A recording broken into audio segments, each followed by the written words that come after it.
Hey, what's up guys? This is Anthony from Anthony's Customs, and for this review, we are looking at the SH Figuarts Street Fighter V RASHID figure, which is one that I just somehow totally forgot to buy, and it's kind of a shame because I really like his fighting style. I haven't obviously played the game since I don't have a PS4, but I've watched a lot of people play it, and I really like this character, this new character. In terms of fighting style, it's pretty cool. In terms of character design, it's pretty cool aside from the neon green sandals. Not my favorite thing. But anyway, it's a cool looking character, so I thought I should probably get the figure, especially since I'm buying all of the Street Fighter figures, and somehow I didn't get this one. So it's late, I know, but now I have it, so let's go ahead and review it. Let's take it off the stand so we can take a closer look. This guy stands just shy of 6.5 inches, which makes him just about a little bit over 16 centimeters. So not a tiny figure, not huge, but a little bit of size to him. And overall, the aesthetic is okay. He's mostly just the white molded plastic with the painted skin tones and then some painted grays on top of that.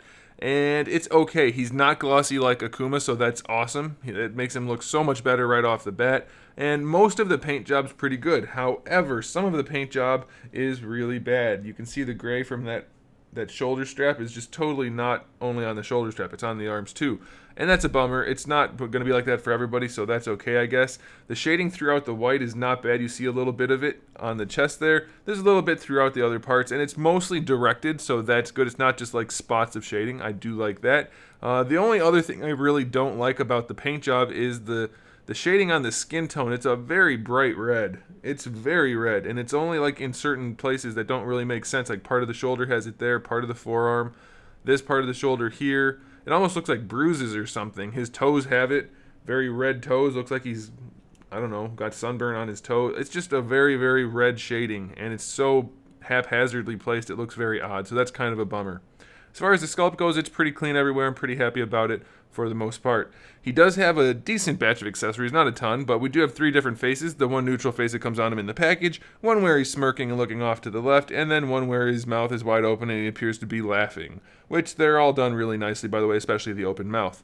We have 3 different sets of hands, the 2 fist hands that come on him in the package, 2 kind of karate chop style hands, and then 2 style pose hands. We do have one little whirlwind accessory type thing which connects to his foot. Not the accessory I was hoping for with him. I mean, obviously I knew what we were going to get, but when I think about him, I don't think of the little one. I think of like the one that he shoots across the screen for like a zoning tool, and I kind of wish we had that, but this is still kind of cool. It's done well enough. It's mostly just clear plastic with a little bit of white shading, and then we have these worthless cardboard backdrops, which the idea is cool, and when they first started doing them, it was okay, but now they're just so warped, and they just shove them in the package. They don't give a crap. It's just, here, have some cardboard that's wrinkled and looks like it's been rained on, and just no good. It's useless because even if you could get them to stand up, which you could because you have to unfold these little the flaps on the sides, it'll stand, but who wants it when it looks like that? I mean, it's all wrinkly.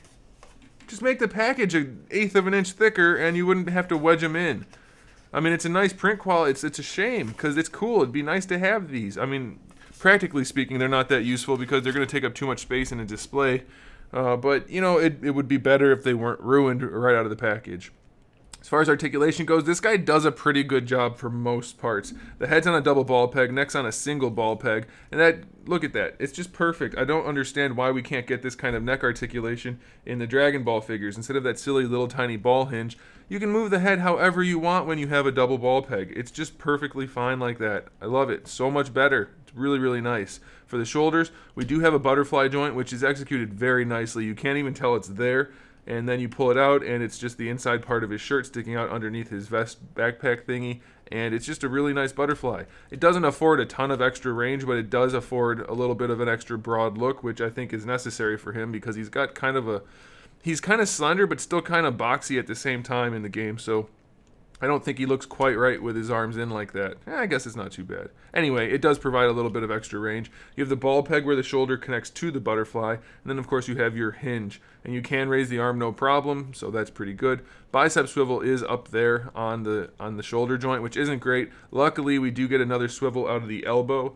It's not the best elbow though. You only get 90 degrees on it. So on this new fighting body, it's pretty limited. It's kind of a bummer. And we still have these really, really ugly elbows that look like robot elbows. So not the best design in the world, but it'll do. It's okay.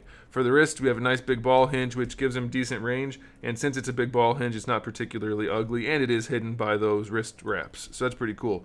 For the upper torso, I think it's a double ball peg. I can't quite tell. It doesn't want to move all that much, but either way. And then a single ball peg for the lower torso, I believe. But you get pretty decent range out of it, side to side, front and back, rotations. Pretty well all the way everywhere. That's pretty good. Oddly enough, they gave him a lot of articulation for his backpack. It says you can move it out of the way depending on how you want to pose him.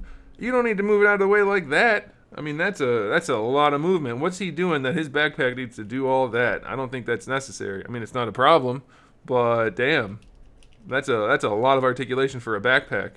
And the torso's not great. Why not just make the torso better? I don't know. It just seems like weird engineering, but it's there. So if you want it, you have a swivel, you have a ball peg, and a hinge. So you can move that backpack all over the place.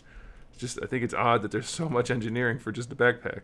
The belt is a separate piece from everything else, and it's floaty and flexible, so that's good. This does not rotate, though, so the tassels are only going to be hanging straight down. The bottom part of the shirt is all one piece. It's soft and flexible, so it doesn't really get in the way. But here's the thing that bothers me about this shirt, and I wonder if everybody else has it like this. Can you see inside there? Yes, you can. You see that little key for the top part of the plastic to sit on top of the crotch, that little rectangle cutout? Look where it is. This is not centered. Should not this be centered so that the shirt is on both sides? Because look, it's right down the center here.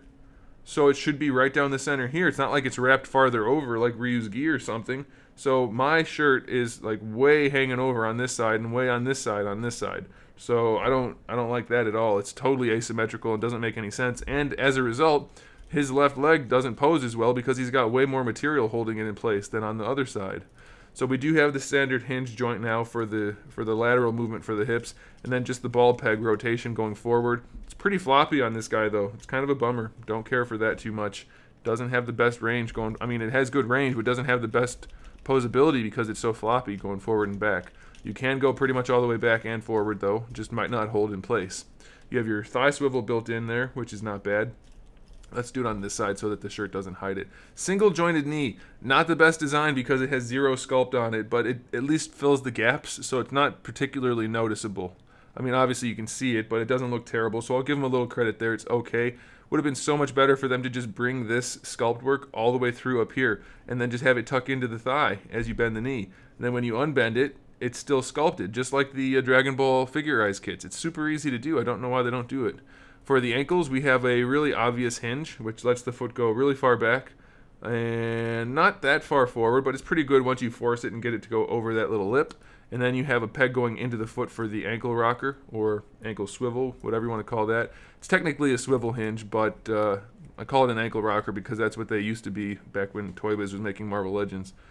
And now we have a toe hinge, which is, I mean, it's functional enough. It's not particularly stiff, but it's particularly ugly on the top of the foot, but it's not a big deal because it's a toe hinge, so who cares? So ultimately, it's a lot in line with the other Street Fighter figures from Tamashii Nations. It's like they're making them, they're not bad, but they just kind of, I feel like they could have done a lot better. They don't seem to be trying all that hard. Like this being off center, unless for some reason it's like that in the game and I just haven't noticed it, that doesn't look great. The red shading on his skin just doesn't look great. I don't know. The single jointed elbows that, I mean, it's a double jointed elbow, but you only get 90 degrees out of it. That's not great. Again, it's not bad, but I think they could be so much more. I don't know. I get kind of like a half-assed feeling from these figures. I'm curious what you guys think. They just don't seem to be quite hitting the mark for me. I don't know. Objectively, they're mostly pretty good, I guess. They're not incredibly accurate. They're very stylized, but I think I'm okay with that, so I don't know, guys. Let me know what you think about this Street Fighter line from SH Figuarts. And we'll leave it there. Thanks for watching, guys. Make sure you subscribe to the channel. We have new videos up almost every single day. We talk about action figures, movies, TV shows, video games, all kinds of fun stuff. So make sure you come back for that. Give the video a thumbs up if you liked it. And in the meantime, keep collecting.